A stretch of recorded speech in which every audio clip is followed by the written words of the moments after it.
Oke, Assalamualaikum warahmatullahi wabarakatuh. Kembali lagi bersama saya, Marlia Ratnaulan.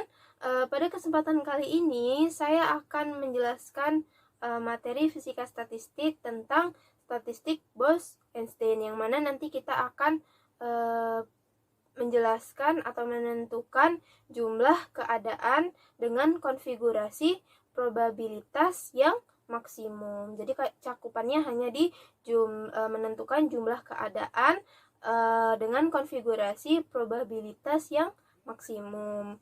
Oke, di materi sebelumnya, di pertemuan sebelumnya, kita kan sudah mengetahui bahwa jumlah penyusunan sistem-sistem dalam ensemble boson di statistik Bose-Einstein itu adalah W sama dengan jumlah perkalian dari S sama dengan 1 sampai M GS plus NS minus 1 faktorial per NS faktorial GS faktorial, yang mana ini merupakan penjabaran dari G1 plus N1 minus 1 faktorial per N1 faktorial G1 faktorial dikali G2 plus N2 minus 1 faktorial per N2 faktorial G2 faktorial dikali dengan G3 plus N3 minus 1 faktorial per N3 faktorial G3 faktorial dikali titik-titik seterusnya sampai dengan nanti dikali Gm plus Nm minus 1 faktorial per Nm faktorial Gm faktorial. Nah, untuk menentukan jumlah keadaan dengan konfigurasi probabilitas yang maksimum, kita mulai dengan meletakkan logaritma di persamaan ini. Maka dia akan menjadi ln W sama dengan ln jumlah perkalian dari S sama dengan 1 sampai M GS plus NS minus 1 faktorial per NS faktorial GS faktorial. Nah, kemudian kenapa di sini berubah menjadi sigma? Karena tadi kita kan sudah melenkan jumlah perkalian dari GS plus NS minus 1 faktorial per NS faktorial GS faktorial. Maka seperti yang kita ketahui, kalau di aturan logaritma, apabila log A dikali log B itu akan menjadi log A plus log B, yang mana tadi kan ini penjabarannya adalah berbentuk perkalian. Maka jika kita lenkan, maka dia akan berbentuk penjumlahan. Maka di sini nanti kan menjadi sigma, karena sigma itu adalah jumlah dari penjumlahan. Lanjut menjadi persamaannya sigma dari S sama dengan 1 sampai M ln GS plus NS minus 1 faktorial per NS faktorial GS faktorial. Nah, yang mana ln GS plus NS minus 1 faktorial per NS faktorial GS faktorial ini kan berbentuk pembagian kan? Maka apabila logaritma berbentuk pembagian atau log A per log B itu akan menjadi pengurangan atau menjadi log A minus log B. Makanya di sini persamaannya akan menjadi sigma dari S sama dengan 1 sampai M ln GS plus NS minus 1 faktorial minus ln NS faktorial minus ln GS faktorial. Nah, persamaan ini nanti dapat kita sederhanakan lagi menjadi sederhana. Pertama-tama kita menggunakan pendekatan Stirling terlebih dahulu, yang mana apabila kita menggunakan pendekatan Stirling, ln GS plus NS minus 1 faktorial itu akan mendekati GS plus NS minus 1 ln GS plus NS minus 1 dikurang GS plus NS minus 1. Dan ln GS faktorial itu akan mendekati GS ln GS minus GS, dan ln NS faktorial itu akan mendekati NS ln NS minus NS. Nah, persamaan yang sudah kita gunakan pendekatan Stirling tadi, kita masukkanlah ke persamaan terakhir ini kan, maka menjadi ln W sama dengan GS plus NS minus 1 ln GS plus NS minus 1 minus GS plus NS minus 1 minus GS ln GS plus GS minus NS ln NS plus NS. Nah, kenapa ini menjadi positif? Padahal kita ketahui di sini adalah negatif. Nah, karena di sini kan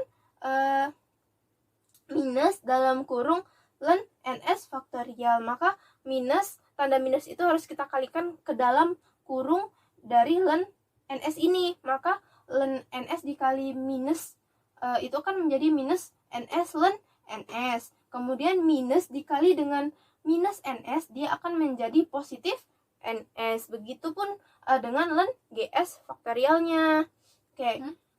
Sekarang kita ketahui bahwa jumlah total sistem dan energi total assemble itu kan N sama dengan sigma dari S sama dengan 1 sampai M NS, dan U sama dengan sigma dari S sama dengan 1 sampai M NS ES, yang mana ini adalah N ini adalah jumlah total sistem dan U ini adalah energi total assemble. Oke, kita lanjut. Tadi kan kita sudah menyinggung atau membahas kembali jumlah sistem dan energi dari assemble.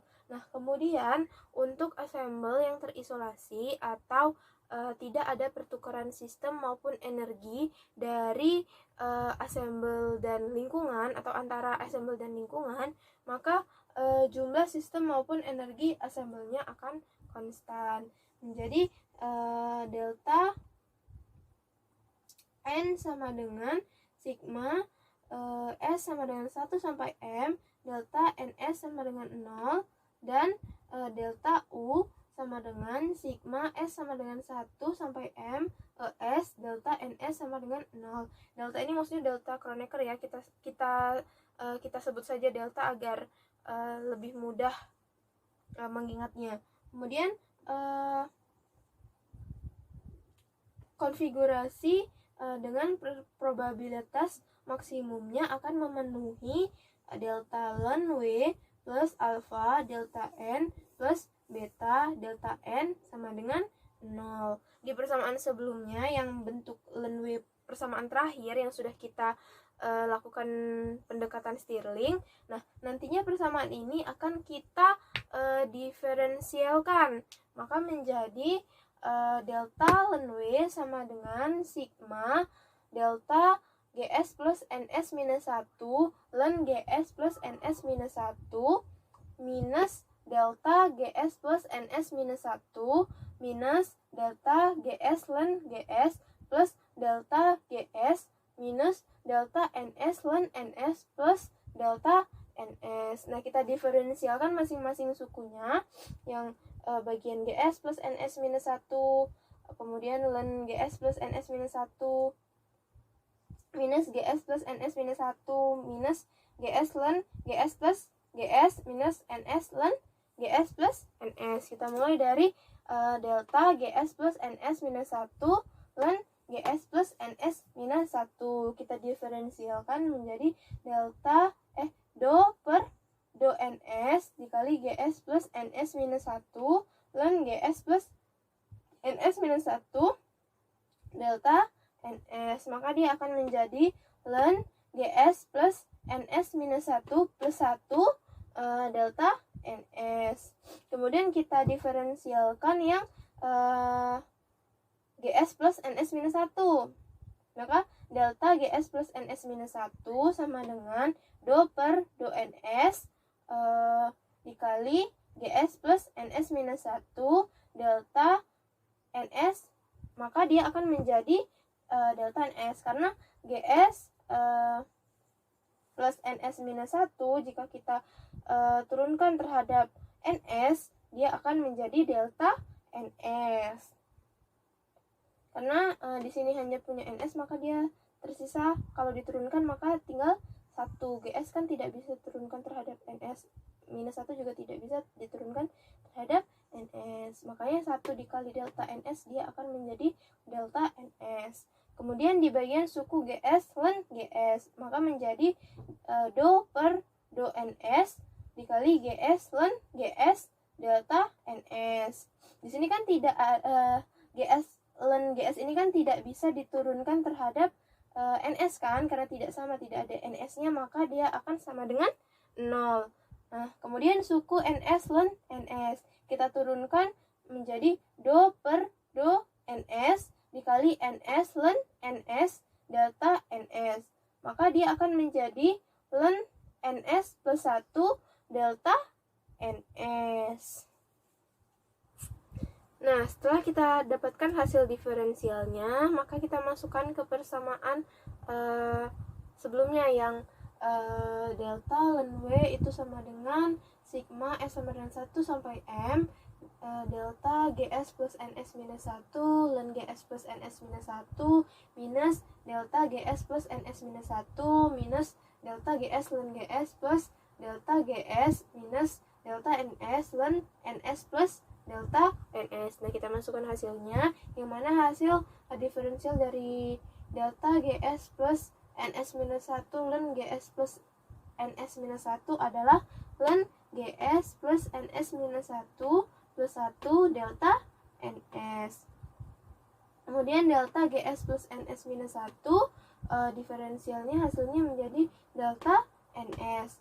Nah, delta GS ln GS ini kan kalau kita diferensialkan terhadap NS dia akan 0, sama delta GS kalau kita diferensialkan terhadap NS maka dia akan 0. Makanya di sini menjadi minus 0 plus 0. Dan hasil diferensial dari delta NS ln NS dia menjadi ln NS plus 1 delta NS plus delta NS, maka plus delta NS. Maka kita kalikanlah ln GS plus NS minus 1 plus 1 ini dengan delta NS, maka dia akan menjadi ln GS plus NS minus 1 delta NS minus delta NS, ya kan? Kalau ini dikaliin ini, maka dia akan hasilnya ini minus delta NS, ini minus delta NS. Kemudian ln NS plus 1 kita kalikan dengan delta NS, maka dia akan menjadi minus ln NS delta NS plus delta NS. Kemudian ini masih delta NS dan ini masih positif delta NS. Nah, dari sini kan bentuknya akan menjadi ln GS plus NS minus 1 delta NS minus ln NS delta NS. Karena apa? Di sini kan delta NS, ya kan, kalau ini nih minus delta NS dengan positif delta NS kan habis, ini juga minus delta NS dengan positif delta NS habis, maka tersisalah tinggal ln GS plus NS minus 1 delta NS minus ln NS delta NS. Maka ini kan bentuknya logaritma ya, ln, maka bentuknya logaritma kan. Kalau logaritma dia bentuknya pengurangan, maka dia akan menjadi bentuk pembagian. Nah, sebelum itu kita kita buat persamaannya menjadi sederhana, dia maka menjadi sigma S sama dengan 1 sampai M ln GS plus NS minus 1 minus ln NS delta NS. Sama saja seperti ini, kita sederhanakan, kemudian baru kita ubah ke bentuk pembagian. Karena ln kalau bentuknya minus atau ln A minus ln B, maka dia akan menjadi ln A per ln B. Maka ini menjadi persamaannya sigma S sama dengan 1 sampai M ln GS plus NS minus 1 per NS delta NS. Oke. Karena GS lebih dari 1 dan NS-nya lebih dari 1, maka dengan pendekatan Stirling, GS plus NS minus 1 itu mendekati GS plus NS. Maka persamaannya akan menjadi delta ln W sama dengan sigma dari S sama dengan 1 sampai M ln GS plus NS per NS delta NS. Kita ubahkan, ini tadi GS plus NS minus 1 menjadi GS plus NS. Oke. Kita kembali ke persamaan sebelumnya, yang mana konfigurasi dengan probabilitas maksimal itu kan memenuhi delta ln W plus alpha delta N plus beta delta U sama dengan 0. Jadi kita masukkan delta ln W itu kan tadi ini ya. Kemudian delta N itu kan tadi kita bentuknya menjadi konstan kan menjadi delta NS. Kemudian delta U tadi menjadi ES delta NS. Maka kita masukkan ke persamaan.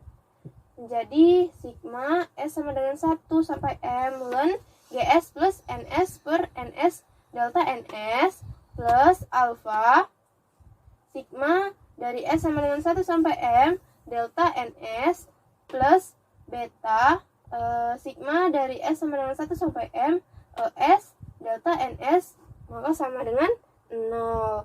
Atau bisa juga kita tulis sigma dari S sama dengan 1 sampai M itu ln GS plus NS per NS plus alfa plus beta ES dikali delta NS sama dengan 0. Ini kan sama saja seperti di atas.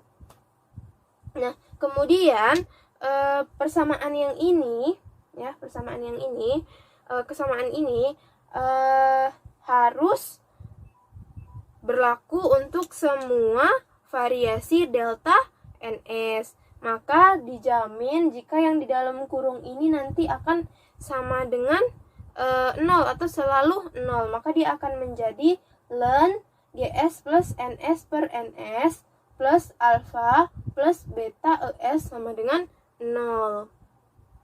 Oke, tadi kan kita sudah mendapat persamaannya menjadi ln GS plus NS per NS plus alfa plus beta ES sama dengan 0.